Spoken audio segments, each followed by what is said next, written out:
آج دجالی فتنے کے بارے میں کچھ باتیں آپ کے گوش گزار کروں گا۔ پہلی بات یہ نوٹ کیجئے کہ یہ روایات صحیح مسلم میں بھی ہیں، جامع ترمذی میں بھی ہیں، سنن ابی داؤد میں بھی ہیں، سنن ابن ماجہ میں بھی ہیں، سنن نسائی میں بھی ہیں، مسند احمد ابن حنبل میں، یعنی یوں سمجھیے کہ صرف بخاری کو چھوڑ کر باقی صحاح ستہ کی تمام کتابوں میں اور بڑے جلیل القدر صحابہ سے یہ روایات ہیں۔ حضرت عبداللہ ابن عباس رضی اللہ تعالی عنہما حبر الامہ، حضرت عبداللہ ابن عمر رضی اللہ تعالی عنہما، حضرت ابو سعید خدری رضی اللہ تعالی عنہ اور حضرت ابو الدرداء رضی اللہ تعالی عنہ، ان صحابہ سے ان کتب حدیث میں جو روایات مروی ہیں وہ یہ ہے کہ جو شخص دجالی فتنے سے محفوظ رہنا چاہے وہ سورہ کہف کی ابتدائی اور آخری آیات کی تلاوت۔ بعض روایات میں تو صراحت ہے ابتدائی اور آخری، بعض میں مطلقاً فرمایا گیا کہ 10 آیات سورہ کہف کی انسان کو دجال کے فتنے سے محفوظ۔ اس اعتبار سے جو تعلق ہے ان آیات کا دجالی فتنے کے ساتھ وہ گویا کہ احادیث صحیحہ سے ثابت ہے۔ نمبر 2 بات جو اب میں عرض کرنا چاہتا ہوں وہ یہ ہے کہ احادیث نبویہ ہی سے دجالی فتنے کے بارے میں جو باتیں ہمیں معلوم ہوتی ہیں وہ کیا ہے، دجال کے کیا اوصاف ہوں گے، کیا خصائص ہوں گے، دجالی فتنے کے کیا مظاہر ہوں گے، کیا آثار ہوں گے، کیا اثرات ہوں گے۔ اس کی وضاحت میں پہلے تو ایک بات نوٹ کر لیجئے، ایک ہے دجالی فتنہ، ایک ہے ایک شخص معین المسیح الدجال، ان دونوں میں فرق ہے۔ معلوم ایسا ہوتا ہے کہ ایک تو شخص ہوگا جس کا ظہور ہوگا، وہ شخص معین ہوگا، اور اگر احادیث کا تتبع کیا جائے تو معلوم ہوتا ہے کہ وہ یہود کا کوئی بہت بڑا لیڈر ہوگا، اور آخری زمانے میں قریب قیامت کا جو زمانہ ہے، قرب قیامت کا، اس میں جو بڑی عظیم جنگیں ہونے والی ہیں ان میں جب یہودیوں اور مسلمانوں کا مقابلہ ہوگا اور بہت کریٹیکل سٹیج پر وہ مقابلہ پہنچا ہوا ہوگا، اس وقت حضرت مسیح علیہ السلام کا نزول ہوگا اور وہ دجال اکبر کو یا المسیح الدجال جسے کہا گیا ہے اس کو وہ قتل کرے۔ تو المسیح الدجال یہ تو ایک شخص معین، البتہ دجالی فتنہ صرف ایک شخص معین کے ساتھ نہیں متعلق، بلکہ اس کے لیے جو احادیث آئی ہیں ان کا جب ہم تتبع کرتے ہیں، ان سب کو جب جمع کرتے ہیں تو معلوم ہوتا ہے کہ وہ ایک خاص کیفیت ہے، ایک خاص دور میں کچھ ایسی کیفیات پیدا ہو جائیں گی کہ جن کو دجالی فتنے سے تعبیر کیا گیا ہے۔ وہ کیفیات کیا ہیں، میں کچھ احادیث کے حوالے سے وہ میں نوٹ کر کے لایا ہوں، آج آپ کے سامنے رکھ رہا ہوں۔ پہلی بات یہ معلوم ہوتی ہے کہ اس دور میں، اس دجالی فتنے میں، انسان کو جو قواعد طبعیہ ہیں، جو قدرت کی طاقتیں ہیں، کائناتی قوتیں ہیں، ان پر غیر معمولی غلبہ، اقتدار، اختیار حاصل ہو جائے گا، اور وہ دجال متصرف ہوگا ان تمام قواعد طبعیہ پر، بالکل ایسے انداز میں جیسے کبھی انبیاء کرام علیہ السلام کو اللہ تعالیٰ معجزے عطا فرماتا۔ وہ معجزے کہ جو اللہ تعالیٰ کے فضل و کرم سے اللہ کے رسولوں کو عطا ہوئے ہیں، گویا کہ وہ سب کی سب کیفیات ہیں کہ جو دجال کے بارے میں قرآن مجید یا احادیث نبویہ میں وارد ہے۔ مثلا پہلی بات یہ بتائی گئی کہ اس کے لیے فاصلہ بے معنی ہو کر رہ جائے گا، انتہائی تیز رفتاری ہوگی جو اسے حاصل ہوگی۔ چنانچہ الفاظ یہ ہے کل غیث سے استدبرت ہردی، وہ ایک ایسے طوفان کے مانند جو ہے وہ سیلاب آئے گا کہ جیسے کوئی بہت زوردار آندھی جو ہے اس کے ساتھ طوفان آیا کرتا ہے۔ آپ سائیکلون کا تصور کیجئے کہ جس طریقے سے وہ ایک انتہائی تیز رفتار ہوا جو ہے وہ طوفان کو لے کر آتی ہے، اس طور سے وہ فتنہ پھیلے گا۔ ایک اور حدیث میں الفاظ ہے فلا تدع قریۃ الا حبطتها فی 40 لیلہ، یہ مسلم شریف کی روایت ہے حضرت نواس بن سمعان رضی اللہ تعالی عنہ۔ کوئی قریہ تک نہیں چھوڑے گا دنیا کی کوئی آبادی چھوٹی سے چھوٹی جس میں وہ نہیں پہنچ جائے گا 40 دن کے اندر اندر۔ یہ اس کی تیز رفتاری کا عالم ہوگا، گویا کہ میں تعبیر کر رہا ہوں اسے ان الفاظ سے کہ فاصلہ بے معنی ہوگا۔ اسی کے ضمن میں بعض اور روایات آئی ہیں، سواری جو ہے اس دجال کی اس کو گدھے سے تعبیر کیا گیا ہے، اس لیے کہ ظاہر بات ہے اس دور میں اور کسی شے کا اگر تذکرہ کیا جاتا ہے ہوئی جہاز کا یا راکٹس کا تو وہ تو لوگوں کی سمجھ میں نہ آتا، اور پہلے انہیں ساری سائنس پڑھانی پڑتی تب وہ الفاظ استعمال کرتے، لہذا وہ اس کا خچر، اس کا جس پر سواری ہوتی ہے، لیکن اس کی تیز رفتاری کے لیے الفاظ آئے ہیں کہ اس کا ایک قدم اگر مکے میں ہوگا تو دوسرا قدم شام میں جا کر پڑے، اور الفاظ یہ آئے ہیں کہ اس کے دونوں کانوں کے درمیان فاصلہ جو ہے وہ 40 باع کا یعنی 80 ہاتھ کا ہو، بلکہ حضرت علی رضی اللہ تعالیٰ عنہ کے خطبے میں جو اس کا بیان ہوا ہے کہ اس کا ایک کان جو ہے وہ 30 ہاتھ لمبا کان ہوگا اس کا۔ ابھی ذرا یہ صرف احادیث آپ سنتے جائیے، پھر اس کے بارے میں ان سب کو جوڑ کر جو ہمیں نتیجہ نکالنا ہے اس پر گفتگو بعد میں ہوگی۔ اسی طرح آواز کا معاملہ، کہ اس کی آواز چہار دانگ عالم میں بیک وقت سنی۔ الفاظ یہ ہے ینادی بصوت لہو یسمع لہو ما بین الخافقین، وہ ایک ایسی آواز کے ساتھ پکارے گا کہ جسے مشرق و مغرب کے مابین رہنے والا ہر شخص اس کی آواز جو ہے گویا کہ وہ تمام فاصلوں کے جو پردے ہیں اس کے لیے وہ حائل نہیں رہیں گے، بلکہ یہ کہ اس کی آواز جو ہے پوری دنیا میں مشرق و مغرب میں بیک وقت سنائی دے گی۔ تیسری بات معلوم ہوتی ہے کہ علاج معالجہ وہ اس انتہا کو اور عمل جراحی اس انتہا کو پہنچ جائے گا۔ یہاں وہ الفاظ آئے ہیں جو قرآن مجید میں حضرت مسیح کے معجزات کے لیے آئے ہیں۔ حضرت مسیح کے الفاظ جو ابرئ الاکمہ والابرص، کہ میں مادر ذات اندھے کو اور جو کوڑھ کا مرض تو ان دونوں کو میں ٹھیک کر دیتا ہوں۔ حضرت مسیح علیہ السلام صرف ہاتھ پھیرتے تھے اور مادر ذات جو نابینا ہے، اندھا، بینائی اس کی آ جاتی تھی، اور کوڑھی جو ہے اس کے جسم پر ہاتھ پھیرتے تھے، اس کا کوڑھ درست ہو جاتا تھا۔ ابرئ الاکمہ والابرص، وہی الفاظ آئے حدیث میں کہ دجال کو یہ قدرت حاصل ہے۔ نمبر 2 یہ کہ وہ یحیی الموتیٰ، جیسے کہ حضرت مسیح کے الفاظ ہیں وہ احیی الموتیٰ، میں زندہ کرتا ہوں مردے کو۔ حضرت مسیح فرماتے تھے ایک مردے کو قم باذن اللہ، اور وہ کھڑا ہو جاتا تھا۔ بالکل اسی طریقے سے دجال کو بھی قدرت حاصل ہو جائے گی کہ وہ مردوں کو زندہ کرے گا۔ مزید وضاحت ایک حدیث میں یہ ہے کہ وہ ایک شخص کو آری کے ساتھ بیچ میں سے چیرے گا، 2 ٹکڑے کر دے گا، پھر سیدھے گا اور زندہ کرے گا۔ معلوم یہ ہوا کہ علاج معالجے کا علم اور دوسرے یہ کہ جراحی کا علم جو ہے وہ اپنی ان بلندیوں کو پہنچے گا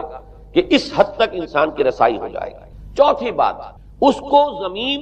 اور فضا پر اس قدر غلبہ حاصل ہو جائے گا۔ الفاظ یہ حدیث کے یامر السماء فتمطر، وہ آسمان کو حکم دے گا بارش برسا اور وہ بارش برسائے گا، والارض فتنبت، اور زمین کو حکم دے گا کہ فصلیں اگا اور وہ اگائے گی، ویمر بالخربۃ فیقول لها اخرجی کنوزک، اور وہ کسی ویرانے پر سے گزرے گا اور اسے حکم دے گا، ویران چٹیل میدان، اور حکم دے گا کہ اپنے خزانے نکال، اور فرمایا اس کا نتیجہ یہ نکلے گا فتتبعہ کنوزھا، تو اس زمین کے جو خزانے ہیں وہ نکل کے اس کے ساتھ چلنے شروع ہو جائیں۔ زمین پر قدرت، فضا پر قدرت، بارش کا حکم ہوگا وہ بارش ہو جائے گی، آسمان بارش برسائے گا، زمین اپنے خزانے اگل دے گی۔ پانچویں بات، وَيُبْعَثُ مَعَهُ الشَّيَاطِينُ عَلَى صُورَةِ مَن مَاتَ، اس کے ساتھ کچھ ایسے شیاطین مبعوث ہوں گے کہ جو ان صورتوں کو اختیار کریں گے ان لوگوں کی جو مر چکے ہیں، من الآباء والامہات والمعارف، جو آباء و اجداد اور مائیں اور دادیاں اور جو بھی جان پہچان والے لوگ ہیں جو فوت ہو چکے ہوں گے، وہ ان کی صورت اختیار کریں گے۔ فَتَأْتِيَ أَحَدَهُمْ فَيَقُولُ أَلَسْتُ فُلَانًا أَلَسْتَ تَعْرِفُنِي، پھر وہ آئے گا اور وہ شیاطین آئیں گے اور انسان سے کسی سے بات کریں گے، کیا تم مجھے نہیں پہچانتے؟ کیا میں تمہارا فلاں رشتہ دار نہیں ہوں؟ اپنی نشانیاں بیان کریں گے اور لوگ پہچانیں گے۔ یہ وہ احادیث ہیں کہ جن کا جو نتیجہ نکلتا ہے اب اس کو پہچان لیجئے۔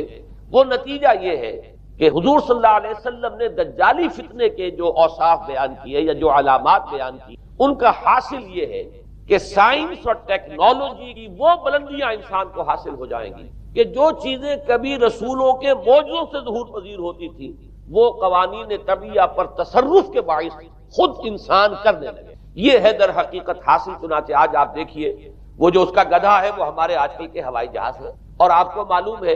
کہ یہ رڈار جو ہیں ان کے ہوائی جہازوں کے یہ بالکل اینڈز پر ہوتے ہیں، ان کے بازوؤں پر، اور یہی ان کے کان ہیں، انہی سے انہیں وہ معلومات حاصل ہوتی ہیں۔ خود ان کی لمبائی چوڑائی جو ہے وہ کتنی ہے، اور پھر یہ کہ ان کے درمیان فصل جو ہے وہ 80 ہاتھ کا یا 40 باہ کا وہ موجود ہے، اور جہاز کی ایک اڑان اب تو کہیں بات پہنچ گئی کہ آپ کو معلوم ہے کہ پوری دنیا کے گرد بھی ایک جہاز جو ہے وہ چکر لگا لیتا ہے چند گھنٹوں کے اندر۔ لیکن یہ ہے کہ عام جو رفتار ہے اس میں بھی ایک پڑاؤ سے دوسرے پڑاؤ تک، ایک جگہ سے جس کو ہاپ کرنا کہتے ہیں، یہ بھی کم سے کم 500-700 میل کا عام طور پر سفر جو ہے وہ جہاز طے کر رہا ہے۔ اسی طریقے سے ہماری جو سائنس کی خاص طور پر جو طبی سائنس ہے، اب اس میں جس طریقے سے کہ زندہ رکھا جاتا ہے انسانوں، اور وہ ویجیٹیبل چاہے کہا گیا ہے ان کو ہیومن ویجیٹیبل، لیکن یہ کہ دل کی دھڑکن بھی چلائے جا رہے ہیں، خوراک بھی پہنچا رہے ہیں،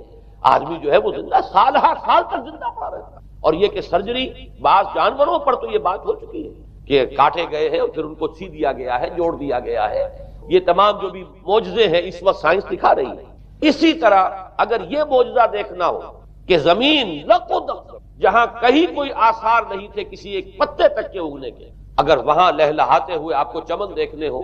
تو ویسے سب سے پہلے تو یہ معاملہ ہوا تھا اسرائیل نے جو کر کے دکھایا تھا، لیکن اب تو آپ ابو ظبی چلے جائیے، سعودی عرب میں چلے جائیے۔ سعودی عرب کے اندر حال یہ ہے کہ کہ آپ اگر ہوائی جہاز سے سفر کریں ریاض سے جدہ تک تو آپ کو جگہ جگہ بڑے سرکولر پیچز نظر آئیں گے جہاز سے نہایت گرین، اور اس کے اندر جو ہے آرٹیفیشل اریگیشن کے ذریعے سے اور بہت عمدہ وہاں کاشت ہو رہی ہے، اور بہت خوبصورت فارم ہیں وہ تمام کے تمام سرکولر پیچز، اس لیے کہ جو اریگیشن ہوتی ہے وہ ان ویلز کے ذریعے سے ہوتی ہے کہ جو ایک سرکل میں چلتے ہیں اور پانی کی وہ آرٹیفیشل بارش جو ہے وہ ہوتی رہتی ہے۔ باقی یہ کہ فضا سے آرٹیفیشل رین، یہ تو بہت ہی سادہ سی بات ہے کہ فضا کے اندر ایٹماسفیرک کنڈیشن کو ذرا تبدیل کیا جائے تو بارش آ جاتی ہے۔ اور باقی رہ گیا آواز کا یہاں سے وہاں جانا، وہ تو آواز ہی نہیں، اب تو آپ صورتیں دیکھ رہے ہیں۔ آپ کو نیو یارک میں بیٹھا ہوا خطاب کرے، آپ پوری دنیا کے اندر جہاں چاہیں وہ آل ورلڈ اینٹینا آپ کے پاس صرف ہونا چاہیے، باقی یہ کہ آپ دنیا کے کسی بھی گوشے میں بیٹھے ہوئے کسی شخص کا خطاب جو وہ سن سکتے ہیں۔ تو معلوم یہ ہوا کہ در حقیقت یہ جو دجالی فتنہ ہے، یہ جس کے اوصاف جو بیان کیے گئے، ابھی میں اس کو لفظ فتنہ سے تعبیر نہیں کر رہا، اسے جس چیز نے فتنہ بنایا وہ ابھی میں آپ سے عرض کروں گا، لیکن یہ جتنے اوصاف حدیث میں آئے، جتنی صفات بیان ہوئی، جو کوائف وہاں سامنے آ رہے ہیں، ان سب کا حاصل تو ایک لفظ میں یہ ہے کہ سائنٹیفک ڈیولپمنٹ اور ٹیکنالوجیکل ڈیولپمنٹ وہ اس درجے کی ہو جائے گی کہ قواعد طبیعہ پر، فورسز آف دی نیچر پر انسان کو تصرف اور تسلط حاصل ہو جائے گا، اور وہ انہیں استعمال کرے گا، اور اس طریقے سے اس کے اندر وہ ساری کی ساری کیفیات جیسے کہ آج ہم دیکھ رہے ہیں اپنی نگاہوں کے سامنے وہ پیدا ہو جائے۔ اب سوال یہ ہے کہ اس شے کو فتنہ کس چیز ہے، یہ بات سمجھ لیجیے۔ جہاں تک سائنسی ترقی کا تعلق ہے، تکنیکی ترقی کا تعلق ہے، یہ چیزیں فی الاصل فتنہ نہیں ہے، یہ تو وہ علم آدم الاسماء کلہا کا ظہور ہے۔ اللہ تعالیٰ نے ازل میں حضرت آدم علیہ السلام کو جو صلاحیت عطا فرما دی تھی، یہ ایکسفولیشن ہے اس کی، اس کا ظہور ہے۔ جیسے کہ آم کی گٹھلی میں آم کا درخت ہے، لیکن ظاہر بات ہے کہ اس کو درخت بننے میں وقت لگتا ہے، پہلے وہ 2 پتے نکلتے ہیں، پھر وہ بڑھتا ہے معاملہ، کئی سال میں جا کر وہ درخت جو ہے وہ جوان ہوگا اور وہ پھل دے گا۔ اسی طریقے سے یوں سمجھئے کہ بالقوہ وہ علم حضرت آدم علیہ السلام کو دے دیا گیا، یعنی وہ صلاحیتیں ودیت کر دی گئی، وہ فیکلٹیز، سمع اور بصر اور فؤاد، دیکھو سنو نتیجہ نکالو اور آگے بڑھو۔ آپ نے چیز دیکھی، ایک سنی، نتیجہ نکالا، اس کو نوٹ کیا، آگے بڑھے، پھر کوئی چیز دیکھی، پھر کوئی سنی، اپنے سابق جو نتیجہ آپ نے نکال کر محفوظ کیا تھا اپنی میموری میں، اس کے ساتھ اس کو ٹیلی کیا، کوئی اور نتیجہ نکل آیا اور آگے بڑھے۔ تو یہ تو سٹیپ بائی سٹیپ، قدم با قدم انسانی علم آگے بڑھ رہا ہے۔ یہ ہرگز فتنہ نہ ہوتا، میرے الفاظ پر توجہ کیجئے، اگر اس کے ساتھ متوازن طور پر ایمان اور روحانیت کا ارتقا بھی ہو، اگر اس کے ساتھ اللہ کی معرفت، اللہ کی محبت، آخرت کا ایمان، منزل انسان کی جو ہے وہ آخرت ہے، دنیا نہیں ہے،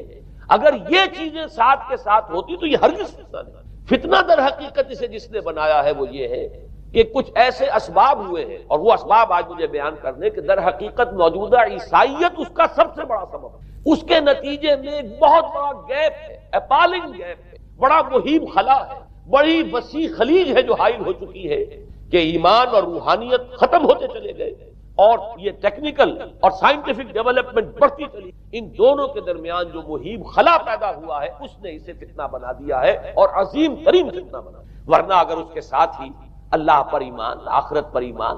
اور انسان کے اندر ایمانی کیفیات، اس کی روحانی کیفیات اگر یہ بھی برقرار رہتی، بلکہ اس کے ساتھ متوازن طور پر ان کو ترقی کرنا چاہیے، تو یہ ہرگز فتنہ نہیں ہے۔ تو پہلی بات یہ سمجھ لیجئے کہ اگرچہ دجالی فتنے کے جو صفات، اس کے اوصاف، اس کی علامات، اس کے مظاہر جو بھی حدیث کے ذریعے سے ہمیں معلوم ہے، جس کا میں نے ابھی آپ کے سامنے تذکرہ کیا، وہ سب در حقیقت تعبیر ہے اس دور کا جو محاورہ ہے، اس دور کی جو زبان ہے، اس دور میں جن الفاظ سے گفتگو کی جا سکتی تھی، اس دور کے ایڈیم میں آج کی جو سائنٹیفک اور ٹیکنالوجیکل ترقی ہے گویا کہ اس کی تعبیر کی گئی ہے کہ وہ دجالی فتنہ ہوگا۔ لیکن اس شے کو فتنہ بنانے والی شے در حقیقت یہ ہے کہ ایک بہت بڑی خلیج حائل ہو چکی ہے ایمان اور روحانیت، اور دوسری طرف سائنٹیفک اور ٹیکنالوجیکل ڈیولپمنٹ میں ان دونوں کے درمیان اتنا بودھ اور فصل پیدا ہو گیا ہے کہ جس کی وجہ سے اس نے فتنے کی شکل اختیار کی۔ اس کا سبب کیا ہے، آج ہمیں اس پر غور کرنا۔ دیکھیے حضرت مسیح علیہ السلام کا دین، اور جیسا کہ میں نے عرض کیا اس سورہ کہف کے پہلے رکوع میں تذکرہ انہی کا ہو رہا ہے،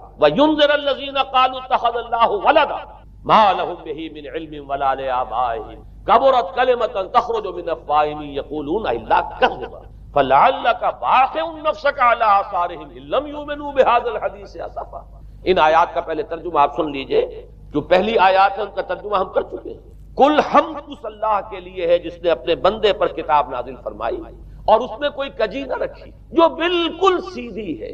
اور خبردار کرتی ہے ایک ایسی بڑی عظیم اور مہیب جنگ سے کہ جو خاص اللہ کی طرف سے ہوگی، اور بشارت دیتی ہے مومنین کو جو نیک عمل کریں کہ ان کے لیے بہت بڑا اور بہت عمدہ اجر ہے۔ ماکثین فیہ ابدا، وہ اس میں رہیں گے ہمیشہ ہمیشہ۔ وَيُنذِرَ الَّذِينَ قَالُوا اتَّخَذَ اللَّهُ وَلَدًا، اب دوہرا کر بات آئی، اور تاکہ خبردار کر دے ان کو جنہوں نے یہ کہا کہ اللہ نے کسی کو اپنا بیٹا بنایا ہے۔ مَا لَهُم بِهِ مِنْ عِلْمٍ، نہیں ہے ان کے پاس اس کے بارے میں کوئی علم، وَلَا لِآبَائِهِمْ، نہ ان کے آباء و اجداد کے پاس کوئی علم تھا، کوئی عقلی دلیل نہیں، کوئی اللہ کی اتاری ہوئی کسی کتاب میں، اللہ کے اتارے ہوئے کسی صحیفے میں اس کے لیے سند نہیں۔ وَلَا لِآبَائِهِمْ كَبُرَتْ كَلِمَةً تَخْرُجُ مِنْ أَفْوَاهِهِمْ، بہت بڑی بات ہے کہ جو نکل رہی ہے ان کے منہوں سے، ان یقولون الا کذبا، نہیں بول رہے یہ، نہیں کہہ رہے یہ مگر جھوٹ۔ فلعلک باخع نفسک علی آثارہم، تو اے نبی صلی اللہ علیہ وسلم شاید کہ آپ اپنے آپ کو ہلاک کر لیں گے ان کے آثار پر۔ یہ آثار کے لفظ کو میں ابھی جو کا تو رکھ رہا ہوں، بعد میں اس کی وضاحت کروں گا۔ ان لم یؤمنوا بهذا الحدیث اسفا، اگر یہ لوگ ایمان نہ لائے اس حدیث پر، یہ حدیث قرآن، اس پر اگر یہ ایمان نہ لائے، جیسے کہ وہاں فرمایا گیا تھا اگر رحمت خداوندی میں داخل ہونا ہے اے بنی اسرائیل تو یہ شاہدرہ ہے رحمت خداوندی کا قرآن حکیم، آؤ اور داخل ہو۔ یہاں پر ان عیسائیوں کو متنبہ کیا جا رہا ہے اگر وہ اس حدیث پر، یہ حدیث اللہ، اللہ کی کتاب، احسن الحدیث کتابا متشابہہ فبأی حدیث بعدہ یؤمنون، اگر اس اللہ کی حدیث پر، اللہ کی کتاب پر یہ ایمان نہ لائے تو جو ان کے آثار ہوں گے، جو نتائج نکلیں گے، ان پر اے نبی شاید کہ آپ اپنے آپ کو صدمے اور رنج اور غم سے ہلاک کر۔ یہ ہے در حقیقت وہ آیات کی جن میں تذکرہ ہو رہا ہے عیسائیت کا، لیکن عیسائیت سے مراد کیا ہے اسے سمجھیے۔ حضرت مسیح علیہ السلام کا دین تو بعین ہی وہی دین تھا جو دین آدم سے لے کر محمد تک صلی اللہ علیہ وسلم وعلیہ الصلوۃ والسلام جتنے انبیاء آئے ہیں ان کے دین میں کوئی فرق نہیں، دین توحید وہی ایمان، البتہ شرائع کے اندر، شریعتوں میں کچھ تفصیلی احکام میں فرق ہوا ہے، شریعت موسوی اور شریعت محمدی میں علی صاحب الصلوۃ والسلام تھوڑا تھوڑا فرق ہے، دین ایک ہی۔ شرع لکم من الدین ما وصی بہ نوحا والذی اوحینا الیک وما وصینا بہ ابراہیم وموسیٰ وعیسیٰ، دین میں تو ہم نے وہی شے تمہارے لیے بھی معین کی ہے مسلمانوں، کہ جس کی کہ ہم نے نوح کو وصیت کی تھی اور جس کی کہ ابراہیم کو اور موسیٰ کو اور عیسیٰ کو وصیت کی، دین ایک ہے۔ ان الدین عند اللہ الاسلام، تو دین مسیحی بھی وہی تھا بعین ہی جو دین محمدی ہے اور دین موسوی ہے صلی اللہ علیہ وسلم علیہ الصلوۃ والسلام۔ البتہ حادثہ جو نہایت عظیم پیش آیا ہے اور وہ یہ ہے کہ ساؤل اس کا نام تھا پہلے، جس نے کہ اپنی زندگی میں حضرت مسیح علیہ السلام جب تک موجود تھے دنیا میں شدید انہیں تکلیفیں پہنچائیں، شدید ایذائیں پہنچائیں، ان کی مخالفت پر کمر بستہ رہا، لیکن اس کے بعد جب انہیں اٹھا لیا گیا، یا عیسائیوں کے عقیدے کے مطابق وہ سولی دیے گئے، اور اس کے بعد ان کا عقیدہ بھی یہ ہے کہ سولی پانے کے بعد پھر وہ زندہ ہو کر آسمان پر چلے، جبکہ ہم یہ سمجھتے ہیں اور ہمارا ایمان ہے کہ انہیں سولی دی نہیں گئی، بلکہ انہیں تو پہلے ہی اٹھا لیا گیا تھا، ان کی جگہ کوئی اور ہے۔ انجیل برنباس نے یہ بات بالکل واضح کر دی کہ در حقیقت وہی حواریین میں سے جس نے کہ غداری کی تھی اور پکڑوایا تھا، مخبری کی تھی، وہی ہے جس کی شکل بنا دی گئی تھی حضرت مسیح علیہ السلام کے جیسی مانند، اور وہ شخص ہے کہ جو سولی چڑھا۔ بہرحال عیسائیت اس وقت کی جو اس کا عقیدہ ہے اور جو ہمارا عقیدہ اور ایمان ہے، ان دونوں کی روح سے حضرت مسیح علیہ السلام آسمان پر اٹھا لیا۔ اس کے بعد اس نے دین مسیحی میں نقب لگانے کے، جو دین مسیح اصل دین اسلام تھا، اس کو کرپٹ کرنے، ڈسرپٹ کرنے کے لیے، اس میں نقب لگانے کے لیے اس نے اپنے ایک مکاشفے کا ذکر کیا کہ میں آ رہا تھا سفر میں کہ مجھے حضرت مسیح نظر آئے ہیں آسمانوں میں، اور انہوں نے مجھے کہا ہے کہ اے ساؤل تو مجھے کیوں ستاتا ہے، اور تو اب فلاں جگہ جا اور میرے نام سے نبوت کر۔ اس کے بعد اس نے لبادہ اوڑھا عیسائیت کا، اور اس نے آ کر جس طرح عبداللہ ابن سبا نے محمد الرسول اللہ صلی اللہ علیہ وسلم کے دین میں نقب لگائی، اسی طریقے سے اس شخص نے دین مسیحی میں نقب لگائی۔ فرق یہ ہے کہ دین محمدی صلی اللہ علیہ وسلم، کیونکہ یہ آخری دین، اب کوئی اور رسول آنے والا نہیں تھا، اللہ تعالیٰ کی طرف سے اس دین کو، اس شریعت کو ایک پروٹیکشن حاصل ہے، لہذا ایک جزو کی حد تک گمراہی جو ہے پھیل سکی، کل پر محیط نہیں۔ لیکن بدقسمتی سے دین مسیحی کے بارے میں یہ ہوا کہ کچھ عرصے تک تو کشمکش رہی ہے، اصل دین مسیحی پر بھی جو کاربند لوگ تھے اور جو اس کے اوپر مستقیم رہے وہ قائم کچھ عرصے تک رہے ہیں، لیکن ہوتے ہوتے تقریباً اس دور تک آ کر جب کہ حضور کی بعثت ہوئی ہے، اصل دین مسیح کے ماننے والے تقریباً ختم ہو چکے تھے، شاذ لوگ رہ گئے تھے، اور ان میں بھی یہ جرأت نہیں تھی کہ اپنے اصل دین کا وہ اظہار کر سکیں، بلکہ ہوتے ہوتے ان 600 سالوں کے اندر یہ ہوا کہ وہی پالزم جو ہے در حقیقت اس نے ہی مسیحیت کی شکل اختیار کر لی۔ یہ پالزم جو ہے یہ ہے در حقیقت، یوں سمجھیے کہ ادیان عالم کی تاریخ میں سب سے زیادہ گمراہ کن مذہب، جس کا رد عمل پیدا ہوا ہے یورپ میں، جس نے کہ اس دجالی فتنے کی شکل اختیار کی ہے۔ میں یہ چاہتا ہوں کہ اس کے ضمن میں چند باتیں آج آپ کے سامنے رکھوں۔ پال نے جو دین مسیحی میں یا دین اسلام میں جو صحیح دین ہے اللہ کا، اس میں 3 تبدیلیاں بنیادی کی۔ سب سے پہلا تو وہی جو قرآن کہہ رہا ہے الذین قالوا اتخذ اللہ ولدا، مسیح کو، حضرت مسیح علی نبینا علیہ الصلوۃ والسلام، انہیں خدا کا بیٹا قرار دیا۔ اور اس میں بھی نوٹ کیجئے بیٹے کے لیے عربی زبان میں 2 لفظ ہیں، ابن اور ولد۔ ابن کا لفظ ذو معنیین ہے، 2 معنی ہے اس کے، ابن بیٹے کو بھی کہتے ہیں، اور ابن کا کوئی معنوی تعلق بھی ہو سکتا ہے، صرف بیٹا نہیں۔ ابن السبیل مسافر کو کہتے ہیں، راستے کا بیٹا، یعنی چونکہ راستے کے ساتھ اس کا ایک تعلق ہے، راستہ چل رہا ہے، وہ تو ابن السبیل ہے۔ ابن الوقت، وقت کا بیٹا، وہ وقت کا بیٹا اس معنی میں نہیں ہے، بلکہ یہ ہے کہ جو ہر وقت جو ہے حالات کے مطابق گرگٹ کی طرح اپنا رنگ بدلتا چلا جائے، چلو تم ادھر کو ہوا ہو جدھر کی، وہ ابن الوقت ہے۔ تو ابن الوقت اسی طریقے سے جو میں نے دوسری مثال دی ہے، ان کو اگر آپ سامنے رکھیں گے تو معلوم یہ ہوا کہ ابن کے تو دونوں معنی ہو سکتے ہیں، لیکن ولد یہ بالکل مخصوص اولاد کے معنی میں ولد، یہ تو گویا کہ صلبی اولاد۔ اور عیسائیت وہ ہے مذہب کہ جس نے کہ بدترین شرک کی صورت اختیار کی ہے، اور ان کے ہاں عقیدے میں یہ الفاظ ہیں کہ مسیح اللہ کا، خدا کا صلبی بیٹا، تاکہ کوئی شک نہ رہ جائے کہ کوئی اور نسبت ہے جسے ابن سے تعبیر کیا گیا، کوئی اور تعلق ہے جس کے لیے یہ لفظ اختیار کیا گیا، صلبی کا لفظ استعمال کیا گیا ہے کہ یہ خدا کا صلبی بیٹا۔ اور یوں سمجھیے اب اس کا جو نتیجہ نکلا کہ بیٹا اگر کسی کا ہے تو ظاہر بات ہے کہ وہ ہم جنس ہے، ہم نوع ہے اپنے باپ۔ انسان کا بیٹا انسان ہوگا، سید زادہ جو ہے سید کا بیٹا سید ہوگا، مغل کا بیٹا مغل ہوگا،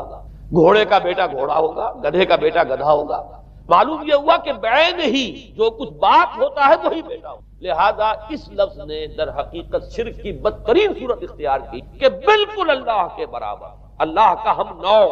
گویا کہ بدترین شرک جو ہے شرک فی الذات ہے۔ اور شرک فی الذات کی بدترین صورت یہ ہے کہ جو عیسائیت میں آئی ہے کہ حضرت مسیح علیہ السلام کو اللہ کا صلبی بیٹا قرار دیا۔ اب اس کے نتیجے میں چونکہ ظاہر بات ہے کہ آخر بائبل بھی موجود تھی، اس بائبل کو ایک دم کیسے ختم کر دیتا سینٹ پال؟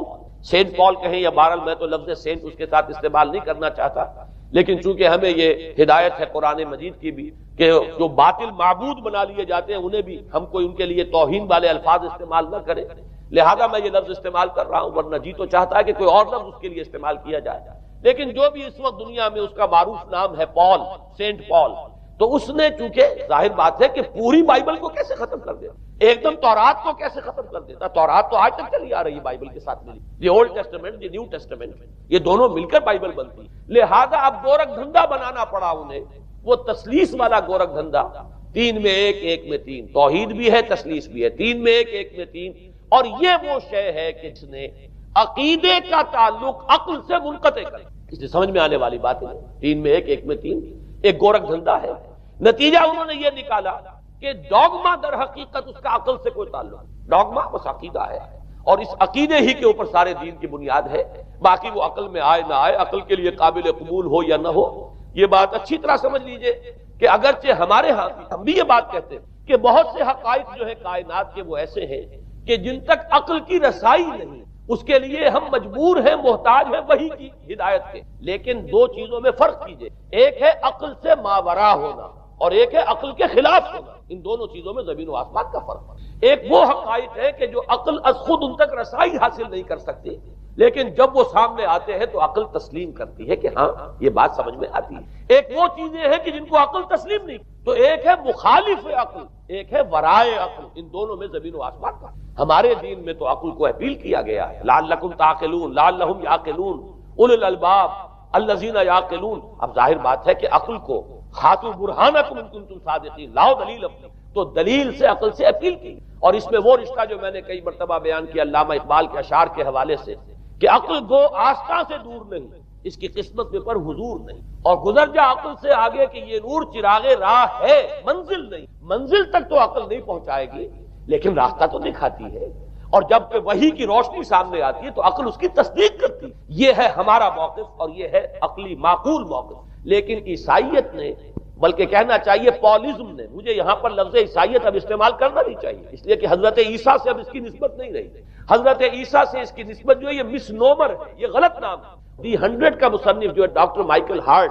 اس نے یہ بہت بڑی بات کہی، اس نے کہا در حقیقت موجودہ جو عیسائیت ہے اسے پالزم کہنا چاہیے، یہ پالزم ہے، کرسچینٹی نہیں ہے، اس لیے کہ در حقیقت حضرت مسیح علیہ السلام کی تعلیم جب تک وہ دنیا میں تھے وہ یہ نہیں تھی کہ جو پال نے، البتہ اس نے پال کو بہت بڑا شخص مانا، اس میں کوئی شک نہیں، اس لیے کہ اس نے تاریخ کے ایک دھارے کا جو ہے وہ رخ موڑ دیا ہے، اللہ تعالیٰ کے صحیح دین کو گویا کہ قلع کما کر کے ایک نیا دین اس طریقے سے پھیلایا ہے کہ آج بھی شاید دنیا میں کثیر ترین تعداد عیسائیت ہی کے نام لیواؤں کی ہے، واللہ عالم، یا شاید گوتم بدھ کے ماننے والوں کی ہے۔ بہرحال یہ کہ بہت بڑی تعداد میں آج حضرت مسیح علیہ السلام کی طرف جو منسوب ہے غلط طور پر دین، اس کے نام لیوا دنیا میں، اس اعتبار سے وہ یقیناً اس کا تو حق رکھتا ہے کہ اس کا نام بھی اس کتاب میں آئے کہ جس نے تاریخ کے اوپر اثرات اپنے، اور حضرت مسیح علیہ السلام جب تک دنیا میں تھے عیسائیت کی حقیقت بنی اسرائیل یا یہودیت کے ایک فرقے سے زیادہ نہیں، ڈیٹیچ نہیں ہوا تھا یہ دین حضرت موسیٰ علیہ السلام کے دین، لیکن یہ کہ پال نے اسے بالکل ایک مستقل بذات ایک جدا گانا دین کی شکل دے دی،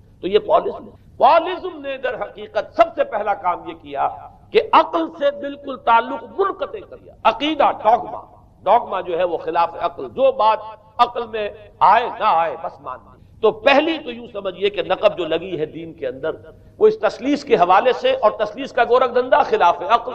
لہذا ڈوگما کی جو کا لفظ جو استعمال ہوا ہے کہ بس اس کو تو ہم مانیں گے چاہے وہ عقل کے لیے قابل قبول ہو چاہے نہ ہو۔ خلافت کی بیعت کی گئی، اس سے پہلے انہوں نے خلافت کی بیعت نہیں لی۔ یہ ہے سن 41 ہجری اور اسے عام الجماع کہا جاتا ہے، یعنی یہ اختتام ہے مسلمانوں کی خانہ جنگی کے دور کا۔ پھر جمعیت ایک ہو گئی، پھر عالم اسلام متحد ہو گیا، اب پورا کا پورا عالم اسلام حضرت امیر معاویہ کے زیر خلافت۔ اور حضرت امیر معاویہ کون ہے؟ وہ خود ایک صحابی رسول ہے، جلیل القدر صحابی رسول ہے، اور آپ کو میں نے کل بھی بتایا تھا کہ حضرت معاویہ رضی اللہ تعالیٰ عنہ کی ایک ہمشیرہ ام حبیبہ رضی اللہ تعالیٰ عنہ حضور کے ازواج مطہرات میں سے، تو حضور کے گویا کے برادر نسبت ہی ہوئے۔ جو چند لوگ جو وحی کے لکھنے پر جو کاتبین وحی جو حضور نے مقرر کیے تھے، ان میں سے ایک حضرت معاویہ بھی ہے۔ پھر حضرت معاویہ کے لیے حضور کی دعا ہمیں ملتی ہے، اللہم اجعلہ ہادیا مہدیا، اے اللہ اسے ہادی ہدایت دینے والا بنا دے اور مہدی بنا دے جو ہدایت یافتہ ہو۔ تو یہ ان کی شان ہے۔ اور پھر یہ کہ ان کے زمانے میں جب عالم اسلام متحد ہو گیا، داخلی خلفشار ختم ہو گیا، تو فتوحات کا سلسلہ بھی دوبارہ جاری ہو گیا۔ حضرت علی رضی اللہ تعالیٰ عنہ کے 5 سالہ دور خلافت میں کوئی توسیع نہیں ہو سکی تھی دارالاسلام، کوئی مزید علاقے جو ہیں سلطنت اسلامی میں شامل نہیں کیے جا سکے تھے، اس لیے کہ سارا معاملہ تو داخلی خلفشار کا تھا۔ جو خانہ جنگی ہو رہی تھی، ایک دوسرے کی تیروں اور تلواروں اور نیزوں سے 1 لاکھ کے قریب مسلمان ختم ہو گئے، تو اندر سے گویا کہ موشن ٹوٹ گیا اس سیلاب کا۔ تو سیلاب پھر دوبارہ جب امت جمع ہو گئی عام الجماع کے بعد، تو حضرت معاویہ رضی اللہ تعالیٰ عنہ ان کا دور خلافت اب 20 برس ہے، اندازہ کیجیے۔ یہ پورے 20 برس کوئی اندرونی خلفشار نہیں ہوا، کوئی جھگڑا نہیں ہوا، کوئی فساد نہیں ہوا، بلکہ جو فتوحات کا دائرہ تھا شروع ہو گیا۔ مکران اور سندھ کے علاقے فتح ہوئے، کابل اور یہ افغانستان کا علاقہ فتح ہوا، ترکستان کے علاقوں کے اندر پیش قدمی، ادھر یہ کہ قیصر سلطنت روما کا اس کے مرکزی شہر قسطنطنیہ پر حملہ کیا گیا، جس کے لیے کہ حضور کی حدیث موجود تھی پیشن گوئی کے طور پر، اول جیش یغزو مدینۃ القیصر مغفورون لہم، حضور نے فرمایا تھا کہ جو پہلا لشکر قیصر کے شہر پر حملہ کرے گا تو وہ سب کے سب وہ مغفرت پا جائیں گے، اللہ تعالیٰ ان کی مغفرت فرما دیں گے۔ اگرچہ کامیابی نہیں ہوئی، لیکن اس پیشن گوئی کی وجہ سے آپ کو معلوم ہے کہ حضرت ایوب رضی اللہ تعالی عنہ ان کو بھی اس پیشن گوئی کی وجہ سے، حالانکہ 90 برس سے اوپر عمر تھی، لیکن وہ بھی کہا انہوں نے کہ میں بھی اس میں جانا چاہتا ہوں۔ چنانچہ اس لشکر میں گئے وہی فوت ہوئے۔ بہرحال یہ سارے کارنامے اپنی جگہ پر، امن و امان اپنی جگہ پر، اس کے باوجود اہل سنت والجماعت حضرت معاویہ کے دور خلافت کو خلافت راشدہ میں شامل نہیں سمجھتے۔ اس کی وجہ کیا ہے؟ خلافت راشدہ کی شرط اولین قرآن مجید کے حکم کے مطابق امرہم شورا بینہم، مسلمانوں کے باہمی معاملات باہمی مشورے سے طے پاتے ہیں۔ حضرت ابوبکر صدیق رضی اللہ تعالیٰ عنہ سقیفہ بنی سعدہ کے اندر مشورے کے بعد ان کو منتخب کیا گیا اور ان کے ہاتھ میں بیعت ہوئی۔ حضرت عمر رضی اللہ تعالیٰ عنہ کو حضرت ابوبکر نے مسلمانوں سے مشورہ کر کے پھر نامزد کی۔ حضرت عثمان کے لیے حضرت عمر رضی اللہ تعالیٰ عنہ نے اپنے جانشین کے لیے 6 افراد پر مشتمل کمیٹی بنا دی، جو بڑے سے بڑے جو اصحاب جو جن کے بارے میں کہا گیا ہے کہ جن کو دنیا ہی میں بشارت دے دی گئی تھی، جو عشرہ مبشرہ میں سے جو باقی تھے، ان کے اوپر مشتمل کمیٹی بنا دی کہ آپ لوگ طے کر لیں اور اپنے سے کسی ایک پر جمع ہو جائیں۔ اس اعتبار سے حضرت علی کے ہاتھ پر بھی جو بیعت ہوئی ہے تو وہ اہل مدینہ کے دباؤ پر ہوئی ہے، ان کے مطالبے پر ہوئی ہے۔ حضرت علی خود جو ہے وہ خلافت کے مدعی نہیں تھے بلکہ انکار کرتے رہے، چونکہ فتنے کا دور تھا، حضرت عثمان شہید ہوئے تھے، مسلمانوں کے دل زخمی تھے۔ اس حالت میں وہ سمجھتے تھے کہ اگر میں یہ خلافت جو ہے اپنے ہاتھ میں لے لوں گا تو ہو سکتا ہے کہ اس کا حق ادا نہ کر سکوں، لیکن یہ کہ جب انہوں نے دیکھا کوئی اور بھی تیار نہیں، طلحہ بھی تیار نہیں، زبیر بھی تیار نہیں، تو آخر مسلمانوں کو بغیر امارت کے چھوڑا تو نہیں جا سکتا، تو حضرت علی نے وہ قبول کر دیا۔ حضرت حسن کے بارے میں بتا چکا ہوں کہ ان کے بارے میں لوگوں نے کہا تو حضرت علی نے فرمایا میں نہ حکم دیتا ہوں نہ روکتا ہوں، لیکن حضرت امیر معاویہ رضی اللہ تعالیٰ عنہ صحابی بھی ہے، حضور کے قرابت دار بھی ہے،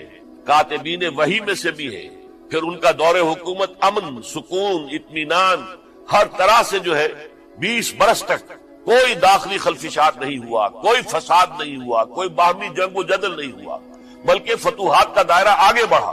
اس کے باوجود چونکہ انہوں نے طاقت سے خلافت حاصل کی، لہذا ان کے دور خلافت کو ہم خلافت راشدہ میں تسلیم نہیں، حالانکہ وہ خود راشد ہیں، اس لیے کہ تمام صحابہ کرام کے بارے میں سورہ حجرات میں فرمایا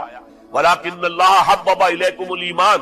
وَزَيَّنَهُ فِي قُلُوبِكُمْ وَكَرَّهَ إِلَيْكُمُ الْكُفْرَ وَالْفُسُوقَ وَالْعِصْيَانَ أُولَٰئِكَ هُمُ الرَّاشِدُونَ۔ تمام صحابہ کرام کی شان یہ ہے کہ اللہ تعالیٰ نے ان کے دلوں میں ایمان کو کھبو دیا ہے، ایمان ان کے دلوں میں رچ گیا ہے، بس گیا ہے، جم گیا ہے، اور کفر سے فسق سے انہیں تبھی نفرت ہو گئی ہے، اور یہ سب کے سب راشدون ہیں، تو تمام صحابہ راشدون ہیں۔ اس اعتبار سے خود حضرت امیر معاویہ بھی راشدون میں شامل ہے، لیکن خلفائے راشدین میں شامل نہیں ہے۔ خلفائے راشدین عام طور پر تو ہم کہتے ہیں حضرت ابوبکر، حضرت عمر، حضرت عثمان، حضرت علی۔ میں نے اپنی ذاتی رائے، حقیر سی رائے عرض کی ہے، اس میں حضرت حسن کا دور بھی شامل ہونا چاہیے 6 مہینے کا،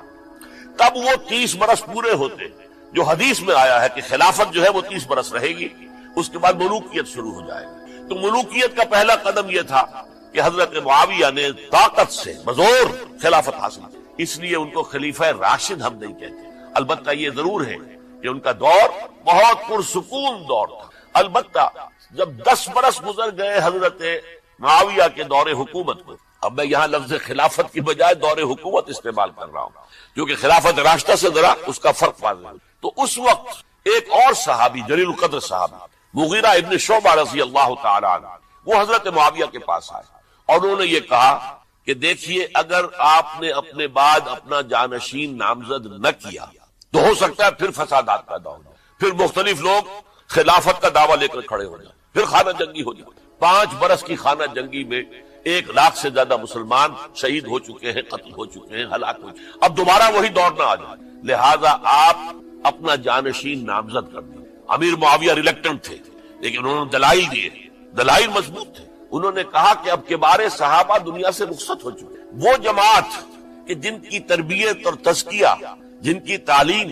حضور نے خود کی تھی اور ان کو اندر سے پاک کر دیا تھا، ان کی نیتیں بالکل پاک ہو چکی تھی، کوئی نفسانیت ان میں نہیں رہی تھی، وہ جماعت تو اکثر و بیشتر اب ختم ہو چکی، فوت پا چکی، وفات ہو چکی۔ لہذا اب جو ہے اکثر و بیشتر نو مسلم ہیں جو بعد کے فتوحات کے ذریعے سے اسلام لائے ہیں، لہذا ان کے اندر نہ وہ پختگی ہے، نہ ان کے اندر وہ تقوی ہے، نہ تدین ہے، نہ اصول پرستی ہے۔ اسلام کی پوری تعلیمات جو ہیں وہ ان کے وجود کے اندر، ان کے شعور کے اندر گہری اتری ہوئی نہیں ہے، لہذا اب صورتحال وہ نہیں رہ سکے گی جو حضرت ابو بکر یا حضرت عمر یا حضرت عثمان یا حضرت علی کے زمانے میں تھی، لہذا آپ نامزد کی۔ یہ بھی بتا دوں کہ مغیرہ ابن شعبہ کون تھے رضی اللہ تعالیٰ عنہ۔ نمبر ایک یہ کہ یہ اصحاب شجرہ میں شامل ہیں، جن 1400 یا 1800 افراد نے حضور سے بیعت کی تھی صلح حدیبیہ سے متصل قبل، اس درخت کے نیچے بیٹھ کر، جس کے بارے میں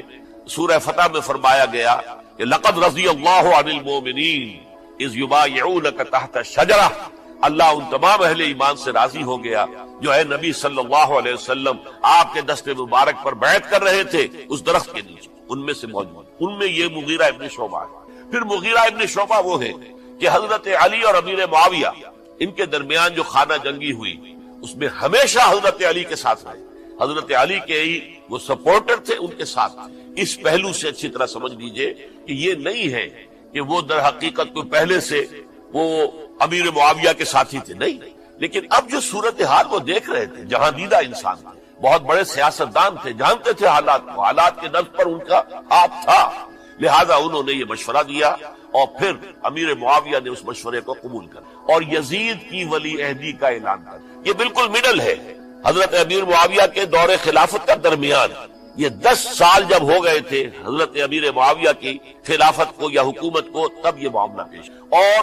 یزید کے ہاتھ پر یہ بیعت ولی عہدی تمام جو بھی مختلف گورنرز تھے ان کے ذریعے سے کہہ دیا گیا اپنے اپنے علاقے کے لوگوں سے بیعت لے لو۔ یہ بیعت عام طور پر لوگوں نے کر لی، البتہ 5 شخصیتیں جو بہت نمایاں تھیں انہوں نے اس بیعت سے انکار کیا۔ ان میں کون تھے ذرا نوٹ کیجئے۔ حضرت ابو بکر فوت ہو چکے، ان کے بیٹے عبد الرحمن ابن ابی بکر۔ حضرت عمر فوت ہو چکے، ان کے بیٹے عبداللہ ابن عمر۔ حضرت زبیر فوت ہو چکے، ان کے بیٹے عبداللہ ابن زبیر۔ حضرت عباس فوت ہو چکے، ان کے بیٹے عبداللہ ابن عباس۔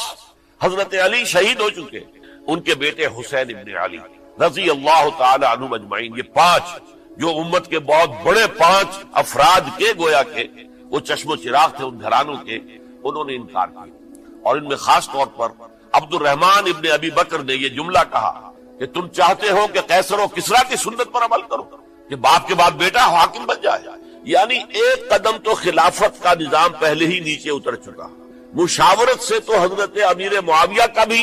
جو نسب ہوا ہے وہ مشاورت سے نہیں ہوا۔ ایک درجے میں وہ جو اللہ تعالیٰ کے رسول نے عمارت بنائی تھی شاندار، اس خلافت کا جو سیاسی نظام تھا اس میں ایک تو کڑی آ چکی زوال کی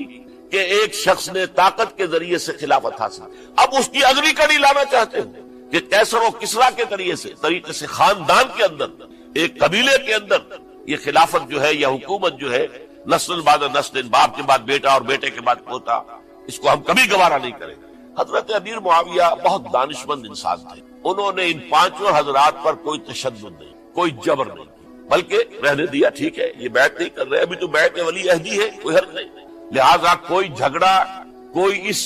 اس وجہ سے کوئی فساد، اس بنا پر کوئی جنگ نہیں۔ 10 سال گزر گئے، یعنی 10 سال تک یزید ولی عہد رہا ہے، 10 سال تک، اور اس سوائے ان 5 بڑی شخصیتوں کے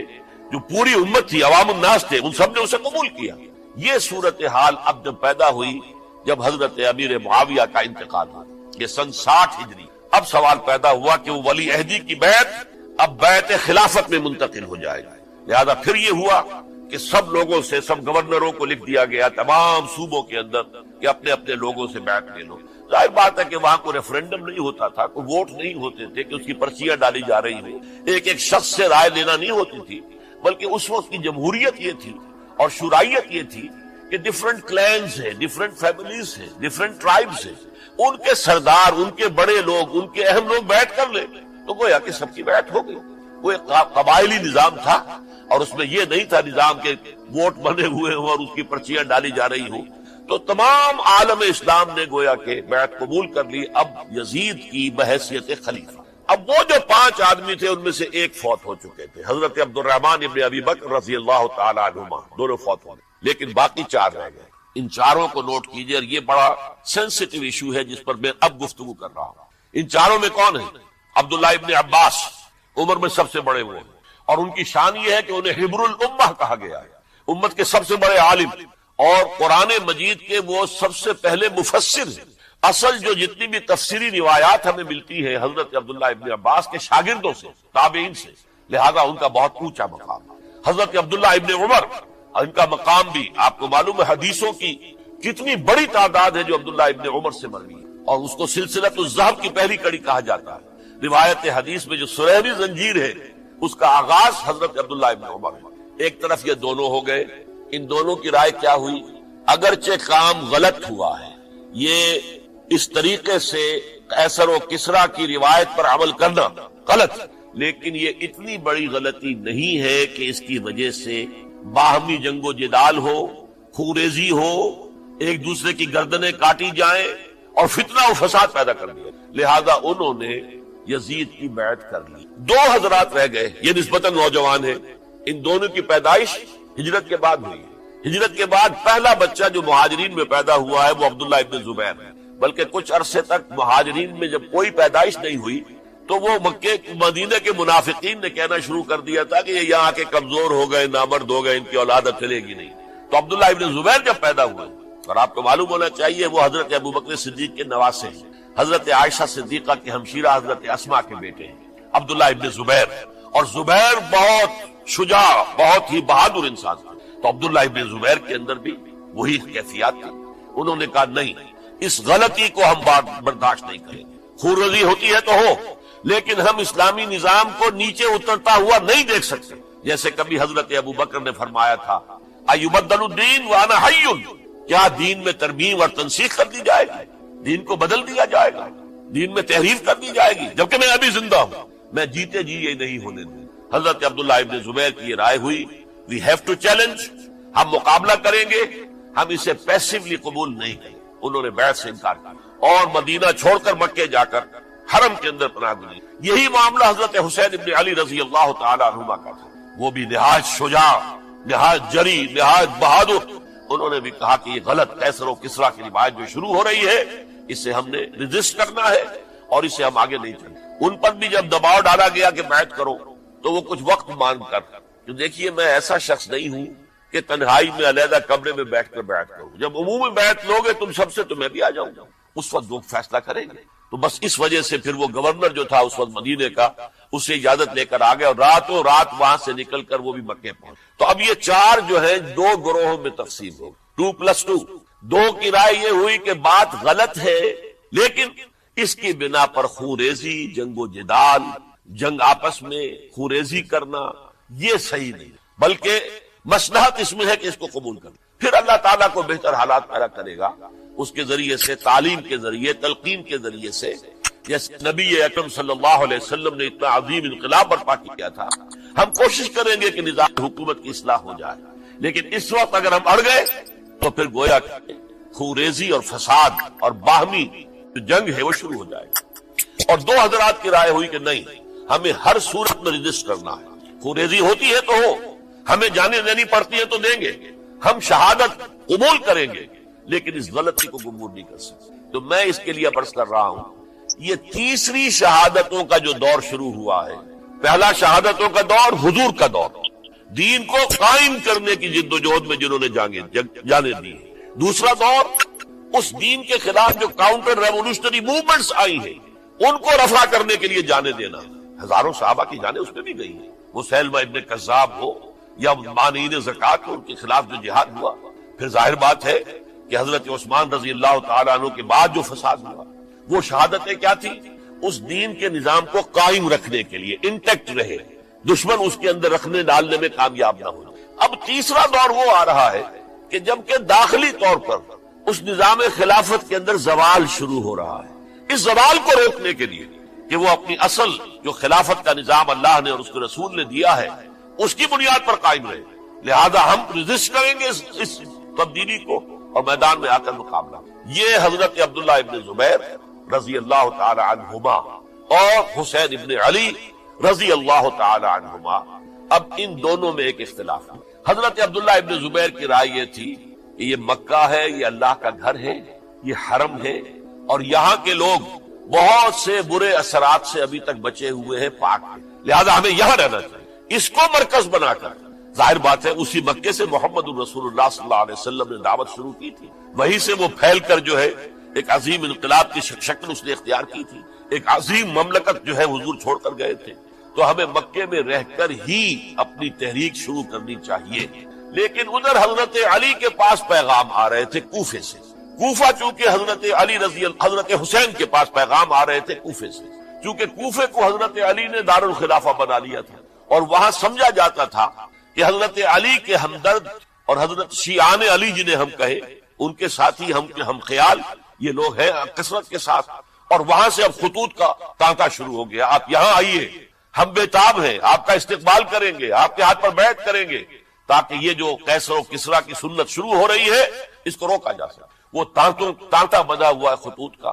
تو حضرت حسین رضی اللہ تعالیٰ عنہ نے فیصلہ کر لیا کہ میں کوفے جاؤں گا۔ حضرت زبیر روکتے رہ گئے کہ نہیں، کوفیوں پر اعتماد نہ کی، یہ زبانی کلامی ساتھ دیتے ہیں، جب ڈنڈا چلتا ہے تو پھر یہ ہٹ جاتے ہیں میدان سے، ان پر اعتماد نہ کریں، لہذا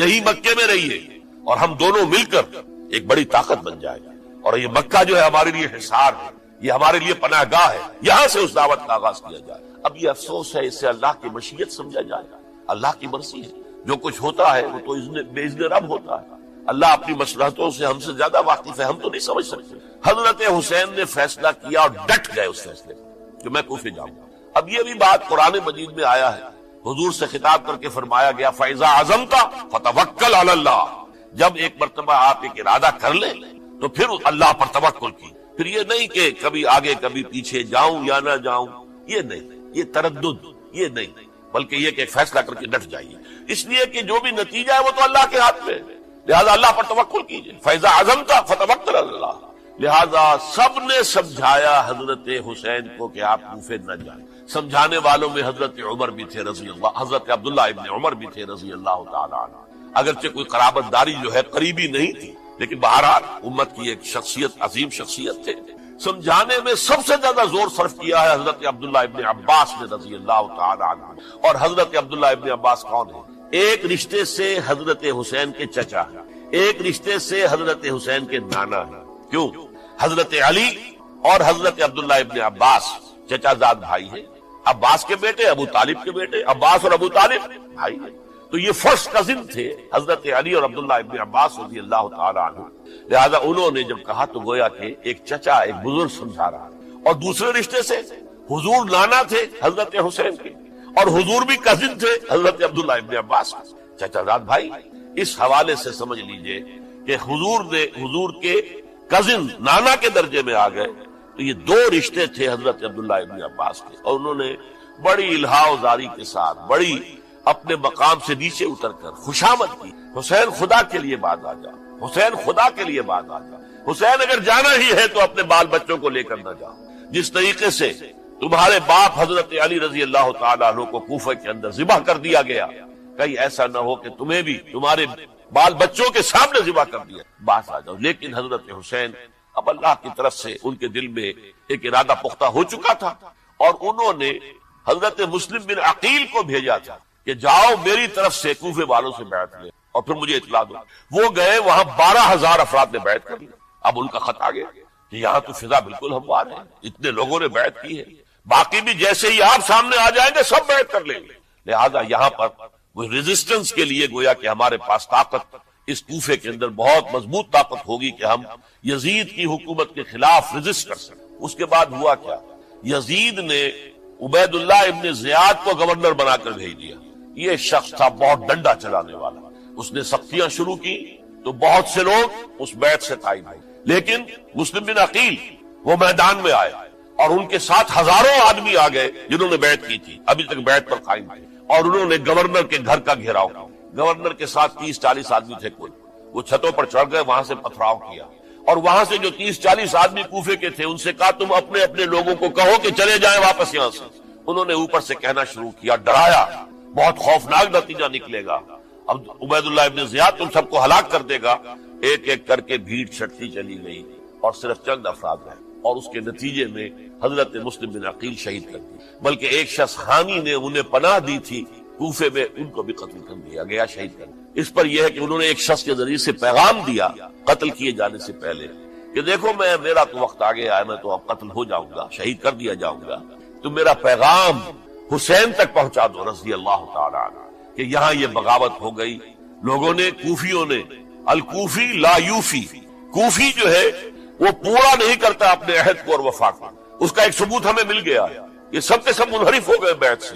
آپ جہاں تک آ گئے وہاں سے واپس چلے جائیں. جب حضرت حسین کے پاس یہ پیغام پہنچا اور انہوں نے ارادہ کیا کہ ٹھیک ہے یہ تو حالات بدل گئے، لہذا واپس چلنا چاہیے. شاید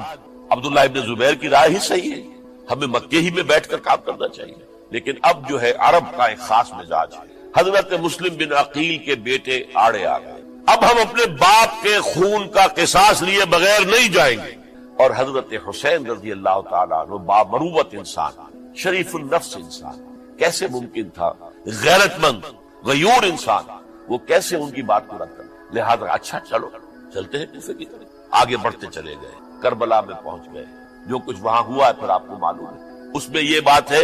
پہلے 1000 کا لشکر بھیجا تھا عبید اللہ ابن زیاد نے. اس پر حضرت حسین رضی اللہ تعالیٰ عنہ نے جو باتیں کہی وہ کچھ اثر انداز ہو گئے. ان کا افسر جو تھا حر بن یزید تمیمی، وہ بعد میں حضرت حسین کا حامی ہو گیا اور حضرت حسین کے ساتھ ہی اس کو بھی شہادت نصیب. پھر دوسرے کو بھیجا عمرو ابن سعد. عمرو ابن سعد بھی ایک بڑی عظیم شخصیت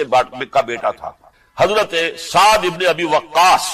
جو فاتح ایران تھے اور جن کو غزوہ احد کے موقع پر حضور نے فرمایا تھا کہ اے سعد تیر چلاؤ، میرے ماں باپ تم پر قربان ہوں. جبکہ احد میں گھیراؤ کر لیا تھا حضور کا اور کفار قتل کرنے کے لیے ہجوم کر رہے تھے اور کچھ حضرات تیر چلا چلا کے انہیں پھینک رہے تھے، دور جو ہے ہٹا رہے تھے. ان میں سے حضرت سعد ابن ابی وقاص میں. پھر وہ فاتح ایران تھے، اسی لیے گورنر بن گئے تھے ایران کے. سعد جو ہے ان کا بیٹے یہ عمرو جو ہے یہ اب ایک بڑے صوبے کا گورنر بھی تھا. اس وقت 4000 آدمی دے کر بھیجا. وہ بھی نرمی کرتا رہا، اس نے کوئی تشدد نہیں کی. اس کے اندر بہرحال اپنے عظیم باپ کے خون کا کچھ اثر تھا. لیکن یہ کہ پھر ابن زیاد کو اطلاع مل گئی کہ عمرو ابن سعد جو ہے وہ تو لے تو لال کر رہا ہے، حملہ نہیں کر رہا، قتل نہیں کر رہا، بلکہ یہ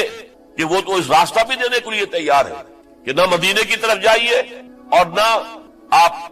مکے کی طرف جائیے، نہ کوفے کی طرف جائیے، بلکہ آپ چاہے تو دمشق چلے جائیں، یزید سے اپنا معاملہ کریں. اس پر ابن زیاد نے پھر وہاں سے خط لکھا ہے میں نے تمہیں اس کام کے لیے بھیجا تھا، میں نے تمہیں حکم دیا تھا حسین سے میری بیعت لو، یعنی میری بیعت کے ذریعے یزید کی بیعت لو اور اسے پکڑ کر لا کر میرے سامنے پیش کرو. لہذا پھر اس نے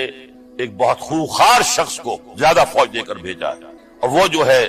اس نے آ کر جو ہے شمر میں پھر اس نے فیصلہ کن معاملہ کیا. حضرت حسین رضی اللہ تعالیٰ عنہ نے ان دنوں میں جو وہاں گزرے جتنے بھی کوفی آئے ہوئے تھے نا، اکثر و بیشتر تو کوفے کے لوگ تھے، ان سے کہا کہ میں خود نہیں آیا، تم نے مجھے بلایا تھا. اے فلاں ابن فلاں، کیا تم نے مجھے خط نہیں لکھا تھا کہ آؤ؟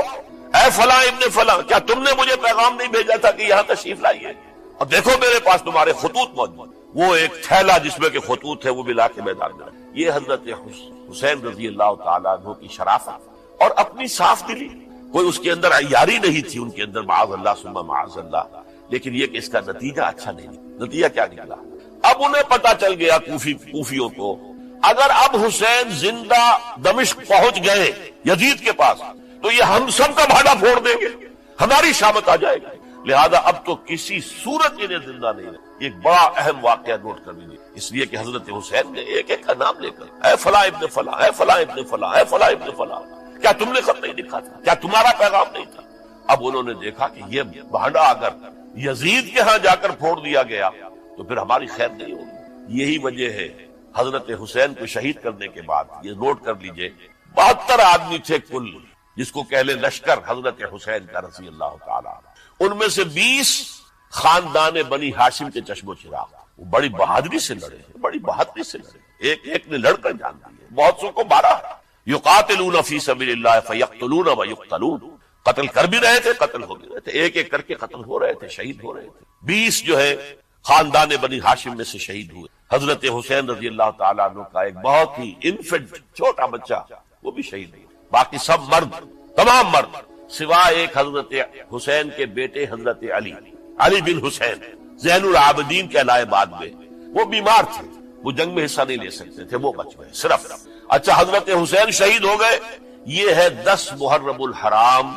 سن 61 ہجری. کیا مطلب ہے؟